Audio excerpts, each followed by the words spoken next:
Shalom and welcome to 2 Minutes of Torah. This year is entitled Har Habayit number 12, the position of Tzitz Eliezer, Eliezer Waldenberg. Just a bit of background. Eliezer Waldenberg passed away a few years ago, one of the great poskim of our generation. Just to understand how great he was, he has sheilot that were addressed to him by Rav Avadia Yosef, which is hard to believe. Rav Avadia Yosef had questions sent him from around the world. He, many decades ago, sent the Tzitz Eliezer questions. Rav Tzvi Yehuda Kook sent questions to the Tzitz Eliezer. Rav Tzvi Pesach Frank, the great Rabbi of Yerushalayim, half a century ago, sent questions to the Tzitz Eliezer, just to understand who we are talking about. So in volume 10, Siman Aleph, he addresses the question after the capture of the old city, can we go up to the Har Habayit? And here are several points. It's a long tshuva. This is just a brief summary. He writes, of course, brings down the famous argument between the Rambam and the Ravid, whether there is still Kedusha there today or not. Rambam maintains there is Kedusha, and therefore all the restrictions still apply to go to the Azara, someone who's Tamei Meit, impure by being in contact with a dead body, in the room with a dead body, and all of us have that status of Tumat Meit today. A person cannot go in the Azara. And he has a big chiddush that even those who argued with the Rambam say that there is no kedusha anymore, no sanctity in that area, and therefore a person could freely walk up, possibly according to those opinions. He says not today. Once we have Jewish sovereignty back, then the kedusha comes back as well. So it's a fascinating chiddush, a novel idea that he brings in his tshuva. Then he quotes the famous Meiri, who says that the minhag in his town was to go up. The minhag during his time was to go up to the Har Habayit. It sounds that the Meiri held by the Ravid and lenient interpretation of the Ravid, that there is no Kedusha there whatsoever, and therefore you could go up to any place whatsoever on the Temple Mount because there's no sanctity. Tzitz Eliezer says this is certainly not the majority position, even if this was in fact the custom during the Meiri's times. And then he writes something that's, to me, not a simple point at all. He writes that it is hard to believe the Meiri wrote such a thing, and therefore the Meiri writes that minhag is to go up. Really, it was a Tat Sofer, a scribe's mistake, and it should say the minhag is not to go up. To me, that is not a simple point that Tzitz Eliezer is making, because unless one goes back to the manuscripts and sees that there is a problem with Ktav Yad, that the original manuscript actually is written with the word lo, the minhag is not to go up, then the simple assumption is that the manuscript is as is written, as is quoted, which is that the minhag is to go up. So to me, it is simpler to say that the Meiri held the minhag was to go up in his times, but the Tzitz Eliezer says it's not something that we rely on because the majority opinion is against it. But to say it's a Tat Sofer, that is to me not a simple idea at all.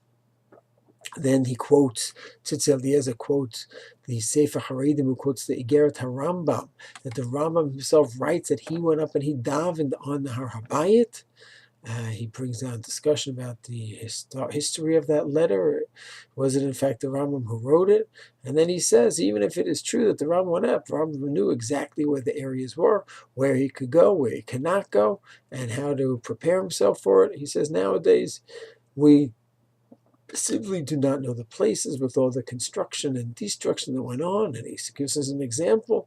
It used to be many different levels, the Har Habayit. If you look at Mishnah Bidot and the Rambam, there were levels and levels. It keeps ascending as we go from the east to the west, from the Ezrat Nashim to the Ezrat Yisrael to the Ezrat Kohanim. Every few meters there is an ascent, 2 meter ascent, 1 meter ascent, and now it's all straight and level. We don't know what's what. Tzitz Eliezer says, therefore we just don't know what the areas are. So if the Rambam knew, fine, we don't know.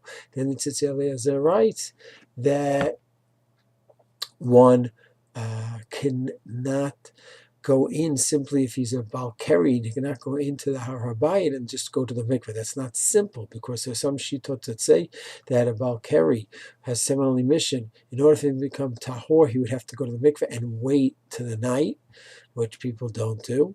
And some say that today now the status of a person is to be assumed that he is a zav, which means he has to have 7 clean days. Just like a nida has 7 clean days, so a man who is considered to be a zav would have to have 7 clean days. And he says, therefore, it's too complicated, and it would just be too much. That's in addition to the fact that we simply don't know where the exact place is. Once again, that's a very big chumrah, and it's not simple. There are opinions that say what he's saying, but that's certainly not the majority opinion, so it is considered a very big stringency.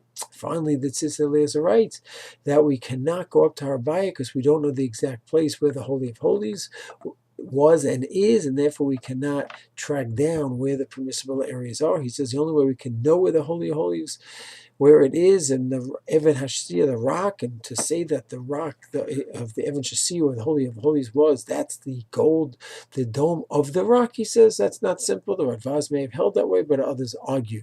So the only way we can know for sure is with Edut Ne'emanah, proper testimony, and a Mesorah Ish Mipi Ish, a testimony from one to another that goes all the way back. He says that we don't have for many, many centuries. We had no real access to Har Habayit, to Temple Mount, and we don't have a proper testimony from one person to another. Once again, the Tzitz Eliezer, I think, would need to bring a source to say such a thing, that without an Ish Mipi Ish Mesorah, we simply cannot know the exact place, and even all the scientific evidence will not hold up because we don't have an oral tradition on this matter. Tzitz Eliezer would need, I think, to bring a proof, a source for such a concept.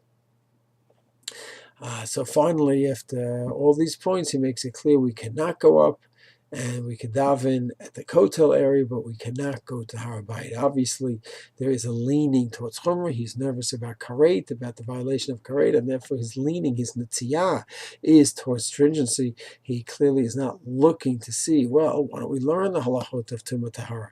And we can teach everyone how to go to the mikveh. And let's study the manuscripts. Let's study the archaeology. It's not his leaning. His leaning is, it's a suffix, a problem of Karet, and therefore that's it. That's a bit of it's a small bite-sized summary of the Tzitz Eliezer's position. Shalom.